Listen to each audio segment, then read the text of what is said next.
Hey everyone, welcome to the Together as One podcast. I'm your host, Luke Cameron. And this podcast is all about adoption, stories of hope, and more. Welcome to the show. Hey, what's up, you guys? Welcome to the Together as One podcast. This is a brand new podcast. I'm so excited because we're going to be talking with many different people who have the same passion of adoption. Adoption is a big place in my heart and my family's heart, and I feel like there are a lot of people out there who have so many different testimonies and stories of adoption and how it's affected their life. So welcome to the first episode. And I figured what a better way to do this than to start off with my dad, Kirk. And so I'm excited that you would come into the podcast and start it off with me. So I'm so proud of you for doing this and for your heart to bring families together through adoption. And it's an honor to be your first guest. Yeah, thank you. Thank you. I'm excited. This is a long-awaited podcast I've wanted to do for a long time. Mm-hmm. And I think, the father-son duo is something that I've really wanted to share with everybody. So, we can just dive straight into it. Can I just tell you how much I love the name that you picked for this whole ministry and for the podcast, Together as One? Because I think that deep in the heart of every one of us, we have a desire to belong to something that is beautiful and positive and sacred. And I think the family is one of those things. We all want to know, like, who's with us? What's my squad? What's my tribe? Who are the people that I can count on that are going to be there for me? And you're taking orphans and you're taking parents who aren't able to have children and bringing them together as one family. And that's really beautiful. Yeah, thank you. Thank you. I'm just excited to see where God takes it and just how Together as One just grows. And obviously thankful for your support and our family's support over Together as One, and just excited to see in 2025 where we're going to be. So, I wanted to start getting into these questions. So with this whole podcast episode, I wanted to talk about just adoption and what it's meant to you and our family, and why it's been a big deal. So my first question is just sharing a little bit of your testimony, so that way people can hear just a little bit of like where you've been through and how that's kind of gone into the topic of adoption with our family. Well, as you know, my mom and dad, your grandma and grandpa, had 4 kids, and so we didn't have anyone adopted in our family per se, but grandma and grandpa were involved in the foster care system, and they had lots of kids coming to live with them at their house. And then when I met Mom, I found out that she was an adopted child, and so was her brother, Uncle Dave. And that was always pretty cool. I never knew anyone who was adopted, certainly didn't have an up-close view of it like I did with Mom. And then when we got married, we decided to wait a few years before we started a family. And then when we were ready, we talked about adoption. And I thought that adoption was great. Mom had a desire for adopting kids, just like she had been adopted, kind of passing it forward. And I thought, I don't need to be a DNA donor to the children in our family. I want to be a dad. Kids need parents. So let's go for it. And so we adopted Jack, and it was such a great experience through, an angel of a lady who worked at an adoption agency. And then a year later, we adopted Bella, and then Anna, and then you, and then James and Olivia came along the old-fashioned way through Mom's giving birth to them, and that brought us all together as one big happy family. And I wouldn't change it for the world. Yeah. I love how you said also not just from Mom being adopted, but also Grandma Barbara foster caring, right, like a lot of children too, and TT and just a bunch of other kids. Yeah, London. Yeah. There were a whole bunch. Yeah. Now I can kind of see the correlation too with that. And adoption is so important because no child wants to stay in the foster care system. Often that experience is very, very fraught with trouble and difficulty. We want those kids to be adopted into a forever family, have a mom and a dad and a home, and be brought together as one unit, not bouncing from house to house. Yeah, 100%. I think there's a lot, even in the foster care system, that just needs to be changed and to be reevaluated and reassessed, and especially from the government side of things. Government's willing to hand over a check to a family, but the money goes elsewhere besides the child. So there's So many times it does, yeah. yeah, there's a lot of screwed up things, and but there's hope on the other end of things, and hopefully bringing more light to the adoption world too. You know what was cool for us, Luke, was that everyone knows we have 6 children who have looked up our story, and some people know that 4 of your sibling, you and 3 of your siblings, are adopted. But what they don't know is that we adopted you and your adopted siblings before we had kids the old-fashioned way.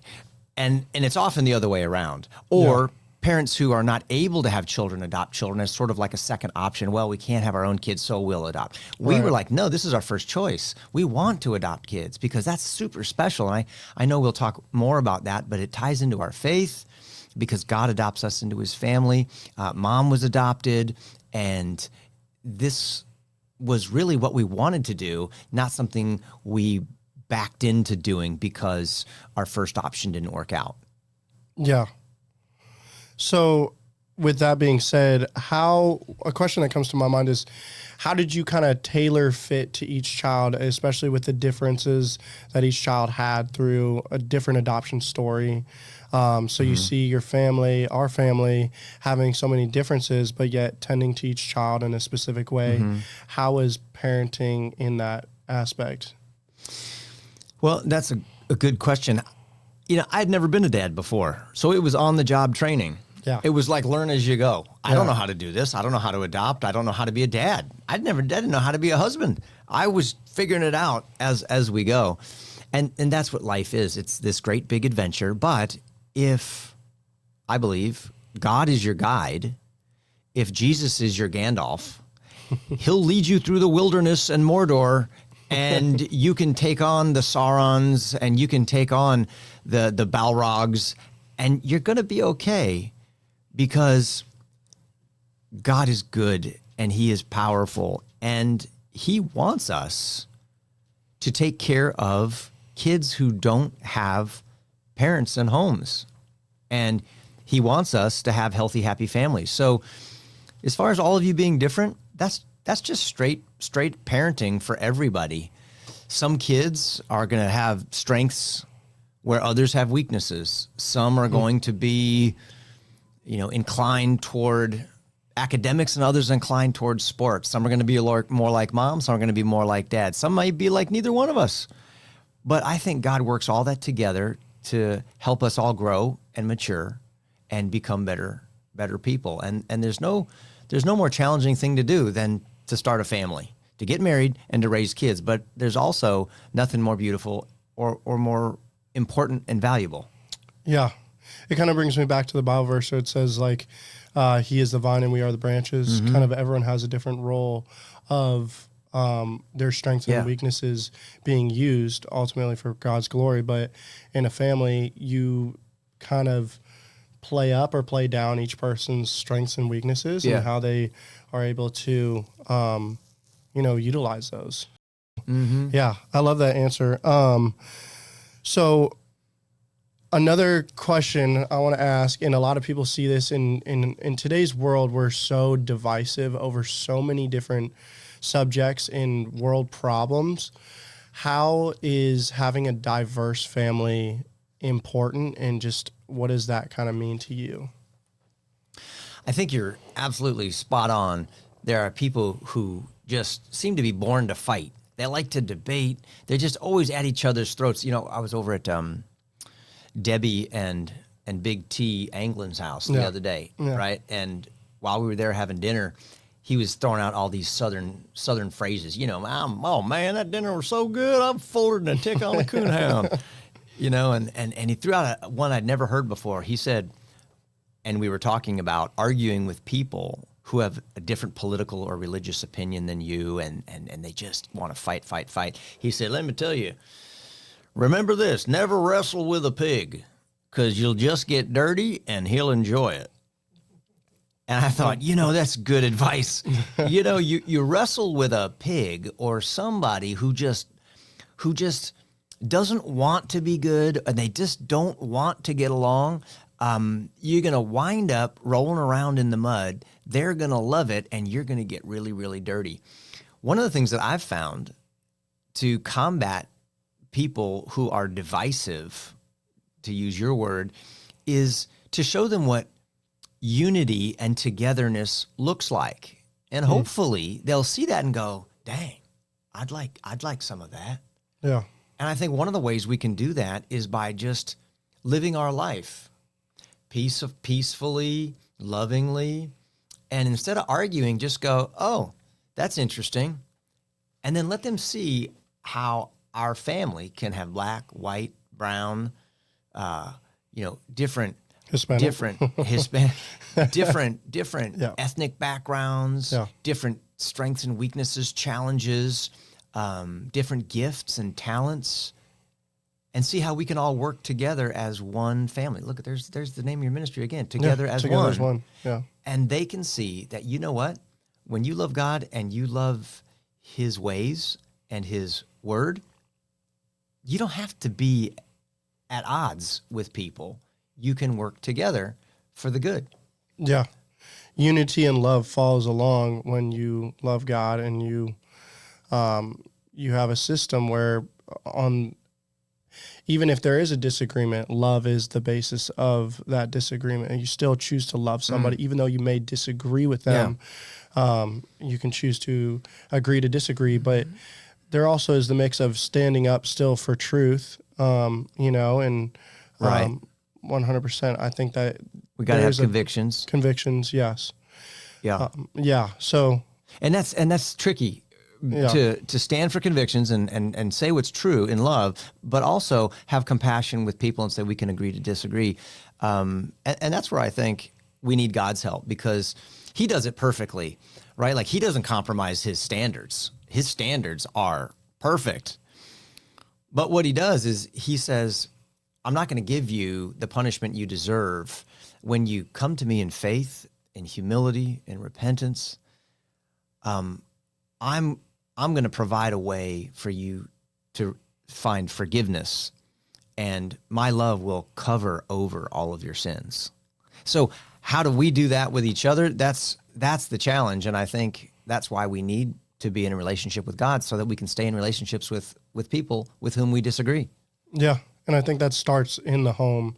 And if we start that in the home and learn how to figure out that, then we can figure out the rest of life's issues in government, politics, anything else out there. So I think you're right. Home and raising kids is really like a school on how to love people more the way God loves us. It's like a boot camp to learn how to become humans that are more like Jesus. Yeah. And then it kind of brings me back to, the Forefathers Monument and how that was built on all those principles too. Morality, justice, faith. Oh, wow. I'm so excited you remember the Forefathers Monument. I mean, I thought none of you guys were listening to me when I was showing that to you. No, but it reminds me of that, because we have the makeup and the answers to creating a society. And,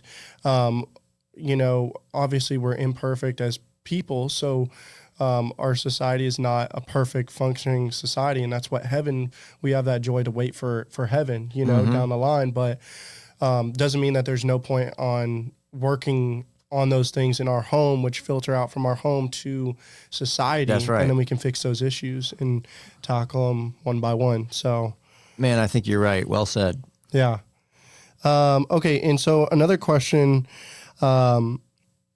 I have is, kind of tell the story. Well, it's a question, but also kind of just tell the story of Jack and how all of us kids found out about us being adopted, and tell them how Jack figured that out. And yeah.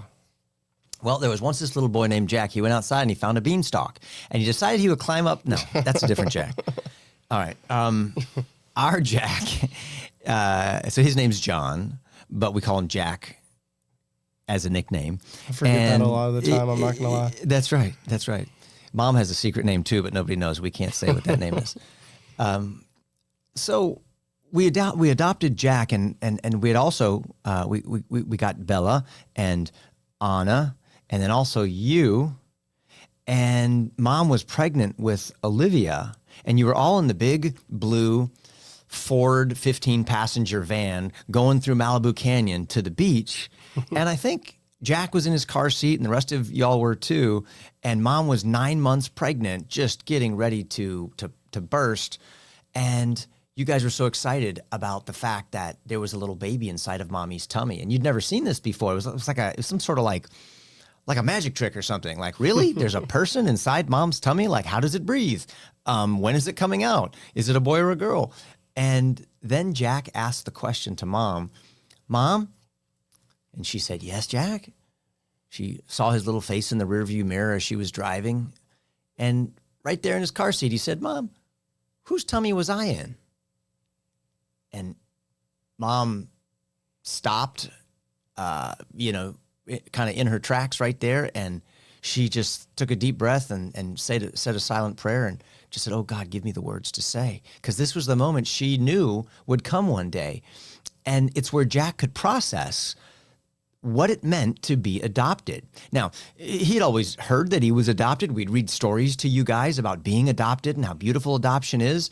But now he was personally applying it to his situation with regard to, that means I was in someone else's tummy, not Mom's. And so she said, well, Jack, I don't know whose tummy you were in. I've never met her. I don't know her, but I feel like I do because she's a part of you. You came from her, and I love her. I'm so thankful to her. I'm sure she prayed for you. She sang songs to you for 9 months while you were in her belly, and she knew that she wasn't ready to be a mom. And God sent an angel to her who was an adoption worker. And at the same time, Dad and I were praying that God would bring us a little baby. And he sent us an angel as well, who was another adoption worker, and the two angels knew each other. And so they got together and said, hey, wait a minute, I think we found the perfect baby for your family. And that's how we were given Jack. And he was just perfect. We knew he was God's perfect child for us and that we were the perfect parents for Jack. And that's how we came together as one.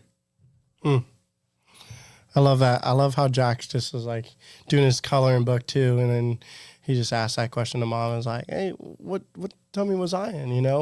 I feel like that's something you can't really like perfectly time. I think a lot of people think that timing has to be like a certain time in a child's life, but like that was a perfect moment ordained by God that's right. He was supposed to, Right. It was not like, hey, son, you're, now that you're 18 years old, sit down. I want to drop a bomb on you. Yeah. There's something I never told you. Like, we're not into that. We were like, wait a minute.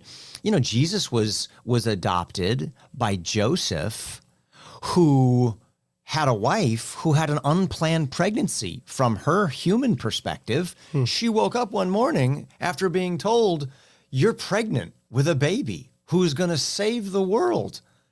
Joseph's probably going, that's a likely story. Who were you with, last weekend? I don't know what Joseph thought, but then when the angel spoke to Joseph by faith, he adopted Jesus as his son, and he was his son. And the same with Moses, was really a Hebrew child adopted by Pharaoh's daughter. And there's so many adoption stories throughout the scriptures that, it's the coolest thing in the world. And we always talk to you guys about that. But you're right. The details come into place at the perfect time when God places those questions on your heart. Yeah. And another aspect in that I'm really thankful for is the fact that you and Mom gave value to our birth mothers carrying the baby carrying us for 9 months, in that they are the heroes in giving us life. And so that's made me have an appreciation for my birth mom and, Mom's birth mom and Jack and Bella and Anna. And so I think that's what really gave me, a lot of people, I think it's important to tell your child that, the person who chose to give you life is such a brave and powerful person because of giving you life, like showing the value to a birth mother. To, nowadays where a lot of people are, abortions is a simple solution to getting away with all your problems, but and I know that's a whole nother topic, but it's a simple solution to just ending your problems, when it's even more of a it's a braver situation to carry a baby for 9 months, be able to hold that baby and be able to love that baby for the time being, and then making the decision to give that child up for adoption. Can you imagine how hard that must have been? Like, just think about even for your birth mom to, for 9 months to carry you, and that required so much courage.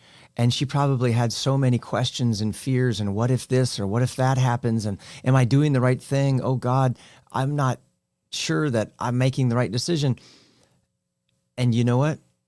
She's a hero to all of us, because now we have you with us, and we're together for Christmas every year, and Thanksgiving and birthdays and everything. And it's such a beautiful gift that she gave to all of us. Yeah. I think also just seeing Anna now in a change of perspective of seeing Anna now be a mother of her own child. That's now right. that you've completed the cycle, you've adopted children who are now going and having their own children. And That's it's right. just this beautiful cycle of, ongoing. Wait till you have kids, Luke. It's a mind blower. Yeah. Yeah. I can't believe I'm a grandpa now. Yeah.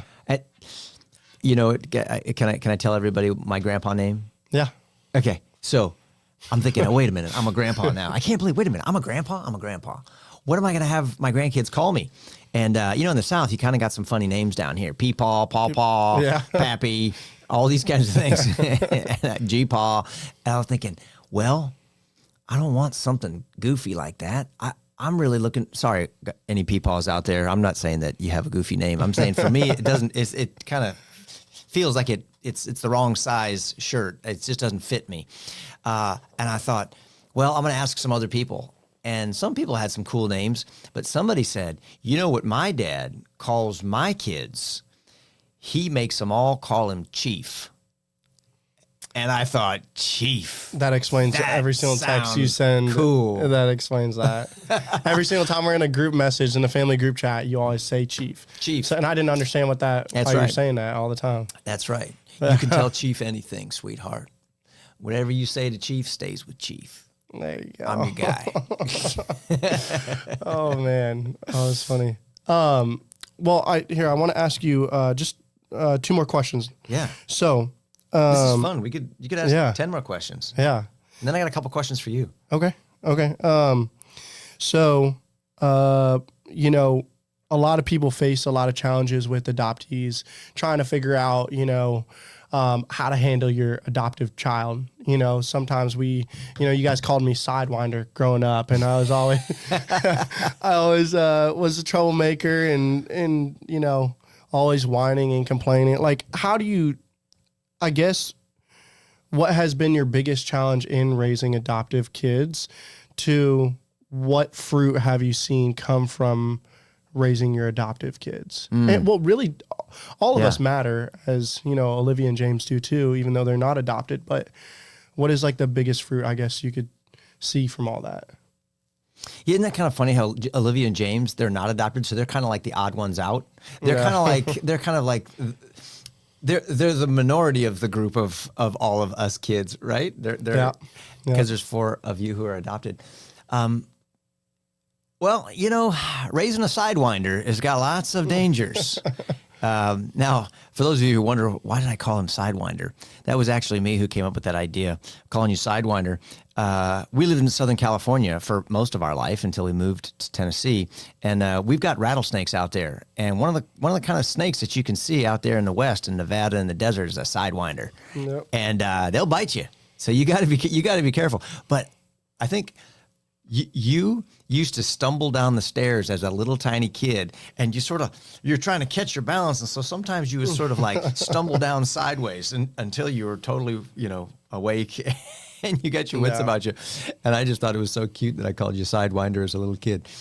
But Luke, you were so loving and so affectionate. When any time Grandma and Grandpa come over, or even just a stranger would come over, you just want them to like pick you up and hug you, and you were just so. And, Anna was so quiet. She was so different. She wasn't as like, pick me up and hold me, hug me kind of thing that you were. But she just kind of had this quiet beauty about her and this sort of regalness about her. And she loved to be outside and explore. And she was so like sports oriented. But you were too. I mean, you were like a phenomenal basketball player. And Bella, she wasn't so much a sports player, but she was just physical and crazy. She was just doing somersaults and riding unicycles, climbing up trees and falling out of hammocks. And she was just, we always said she could be a roller derby queen. You ever seen those old roller derby things where they'd skate around the rink and they'd knock each other over the ropes? That had been Bella. You were all so different. So for your question, I don't know what the most difficult thing was. I think I was just focused on trying to be a good dad. I wasn't so much seeing adopted kids and non-adopted kids as some of you are difficult and some of you aren't. It was more like everybody is unique. And in a sense, mom's adopted too. And to be honest, I was kind of one of the only ones who wasn't adopted, along with James and Olivia. But because we're Christians, I also felt like, well, adoption is the most natural thing in the world. And in that sense, all of us are adopted into God's family when we come to him by faith. So I really don't have any particular challenge that I think is out of the ordinary, unless an adoptive family, and this was not our experience, but some adoptive families adopt their children when they're older, like a 15-year-old. Right.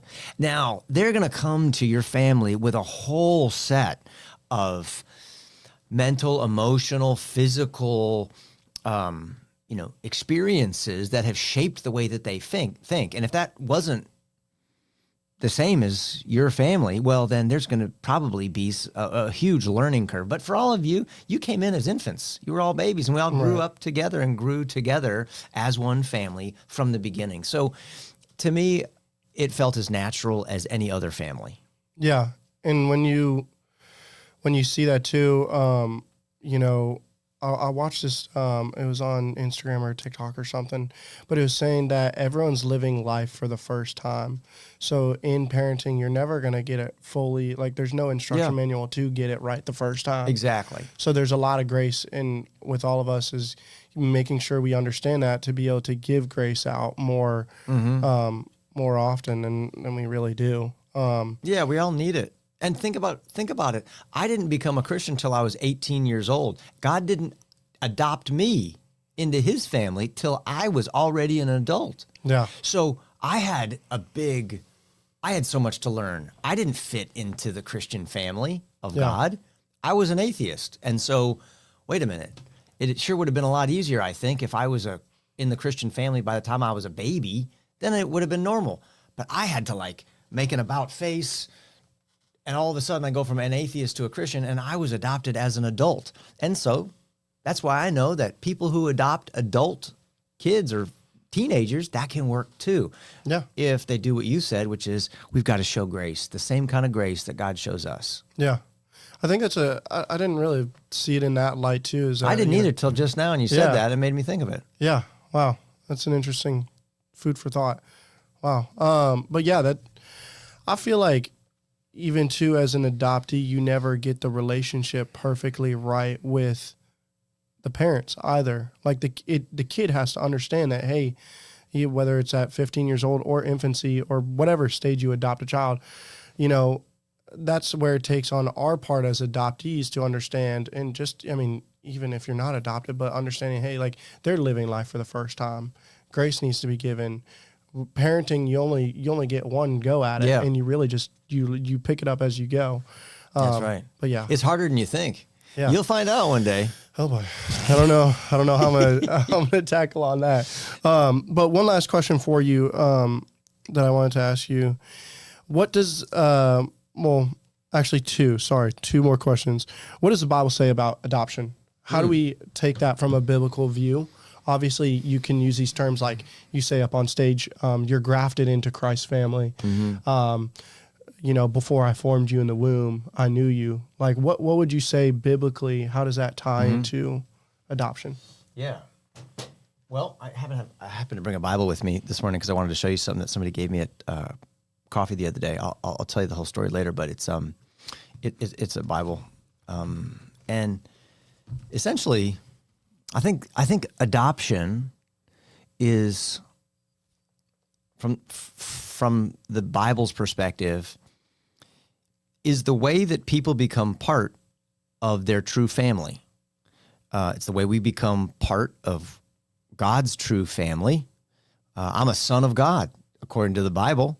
It says that whoever is not born into a certain race or a certain bloodline or a certain, family, but whoever is,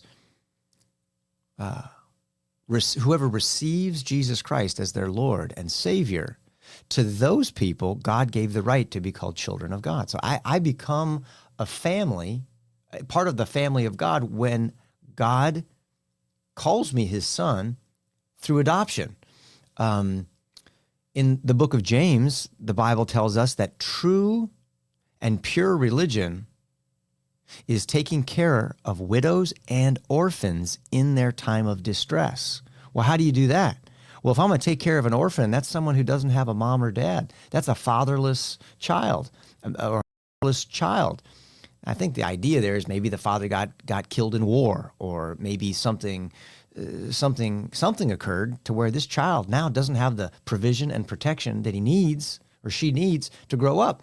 And we can provide that for those orphans and take care of those widows by bringing them into a family. And like we said earlier, the Bible talks about Jesus being adopted by Joseph. We talk about Moses being adopted by Pharaoh's daughter and others. So adoption is a beautiful way that God brings families together. And it just happens that if you it's the perfect, I think, antidote to abortions. If you just change 2 letters in abortion, you get the word adoption. Yeah.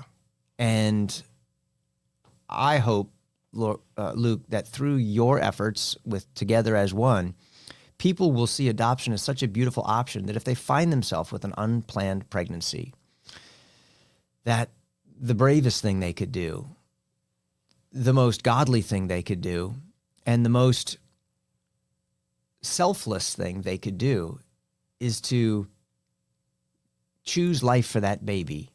And if they're not able to raise that child themselves, understand that God has the perfect family out there for them, and contact you at Together as One and let you help them find the perfect home for that baby. Yeah.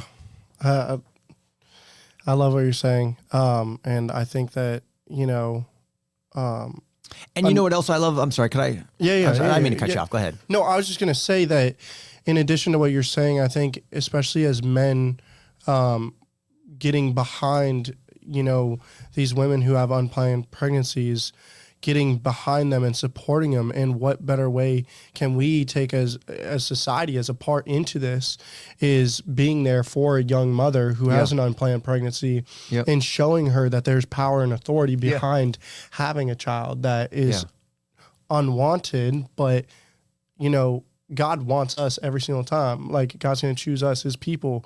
He's going to want us in his family, So what better way to show a child or show a mother that there is power to having a child and carrying that baby for 9 months and showing that just providing support, emotional support, spiritual support. That's a big thing, and I'll talk about Together as One too, and just what we're doing. But just being there for young women who do get pregnant, Luke, I think that it's not lost on most people who are listening to this that not all 25, 26-year-olds have a heart for adoption. I would love to hear in your own words, what gave you such a passion to help bring kids and parents together as one? Well, man, this question is there's a big answer to this, but kind of in short, obviously my adoption story kind of shaped me into why I want to help other children be able to be adopted. You know, with my my adoption story, you know, my birth dad getting my birth mom pregnant. She was already married to a man who was in jail for child pornography and drugs. And you just see a lot of chaos and turmoil and just godlessness in so much of, you know, my adoption story. You know, you see the effects of sin, you see the effects of alcohol and drugs. And I think it's what made me kind of, well, really just want to help families be able to, you know, adopt and to bring a child out of a situation that they weren't, you know, they didn't get a choice to be in that family or not. They didn't get a choice to avoid the alcohol, the drugs, anything, you know? So just my passion for that stems around, honestly, my story. And then, you know, obviously with you being on Growing Pains back in the day and becoming, you were like an icon, you know, back in the 90s, but not all adoptees get to be adopted into a famous person's home, you know? So I really have it good. I really am blessed by the Lord to be able to be in a family that has financial support, spiritual support, mental support. Like, I am super thankful for that. But just because I've been adopted into that kind of home doesn't mean that, you know, my story has to stop there. I can carry that on to helping other kids, you know, who are in other adopted homes, even, you know,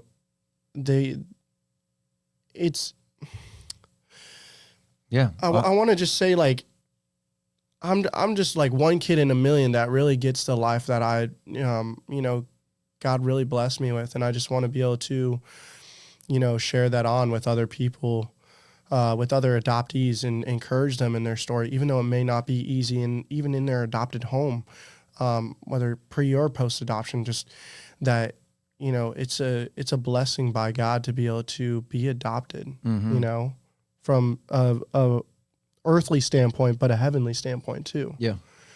So, and what a beautiful thing that if you choose to adopt a child, whether you are able to, you know, make children or not, when you adopt a child, you now have that beautiful position in their life, like I have with yours, to be their father or to be their mother, and then you can then introduce them to God.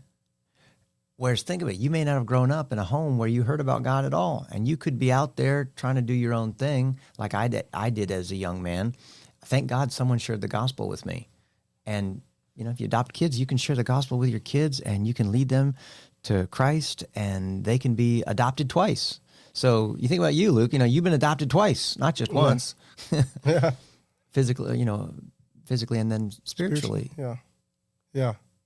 And I'm truthfully, like, really thankful for that, and that the Lord was, you know, gracious enough to me to help me be able to find a relationship with Him through you guys, being spiritual leaders of the home, you being a spiritual leader of our home, you know, being able to find Christ and understand, you know, what for the future, you know, having my own family, my own kids, what a good father role you've set, and that's only up to us now that we're, you know. So you want to get married one day? I mean, one day, That's it.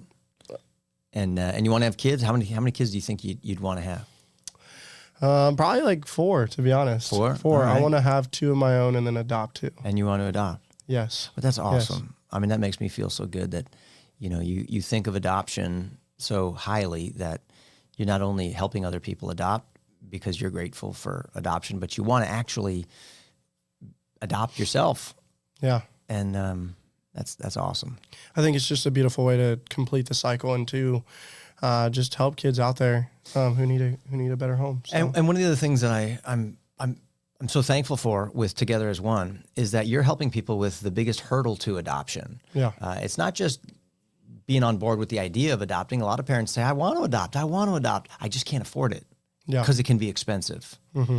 Sometimes you might find a situation where a church is able to help out, or a nonprofit somehow, but most of the time, people have to pay lawyers and, medical bills and all sorts of things. And all of that adds up, and they say, we just can't afford to do it. And what you're doing is you're helping to bridge that gap, right? And you're granting people money to help them afford the process of adopting babies. And that is so important. Yeah. And that kind of goes into Together as One, and just talking about where we're at right now and kind of what's been going on. So we have the Rodden family as our first family. They're based out of Murfreesboro, Tennessee, and we're super thankful for them, and to be able to run with the start of the ministry and just where we're at right now, being able to, hopefully by the end of the year fund $7,500 for the Rodden family to be able to adopt. And is the Rodden family the family in that video that we've seen? That was that beautiful video, the two kids and the two boys horsing around, and the mom and dad. That's awesome. It's so sweet. And that video is actually up on our website too. So you guys can go check that out. And I love your website, by the way. I don't know who did that, but you guys, you really did a beautiful job. Yeah. And it's just clear. You understand exactly how the process works and how to support you through donations. Yeah. Yeah. One last question I want to ask you, and I think this is just a good way to kind of wrap up things, and just to just hear your perspective on this. What did Mom find? What did she love most about me? My good looks or humility? Is that the final question? No. No, but the last question I want to finish off on, and this is something that I want to bring back to the people watching this. What encouragement can you give to a family who's considering about the possibility to adopting, whether that be they, are, doing the home study right now, or, they're already having their kid waiting for them at the adoption agency of their choice. What, I know it's kind of on the spot, but what kind of? Yeah. Well, first I would say that if you're listening to this or watching this and you're considering adoption, that's a noble thing. That is so valuable to God, to have a heart that wants to love children who desperately need homes. And if God is calling you to that, and you could know that by praying and asking God, how do you want our family to come together? Is this something that we ought to do? And if you have a peace in your heart about that, and there are doors opening up that are putting in front of you an opportunity to love a child who needs a home, it sounds like God's calling you to adoption. And if he calls you to something, he also will equip you for it.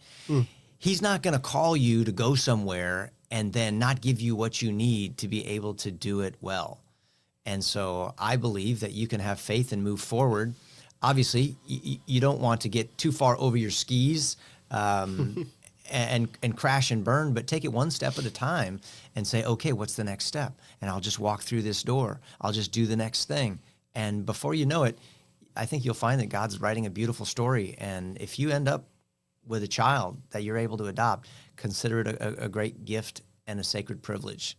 I know for our family, it's been one of the best things 4 times that we ever did. Yeah.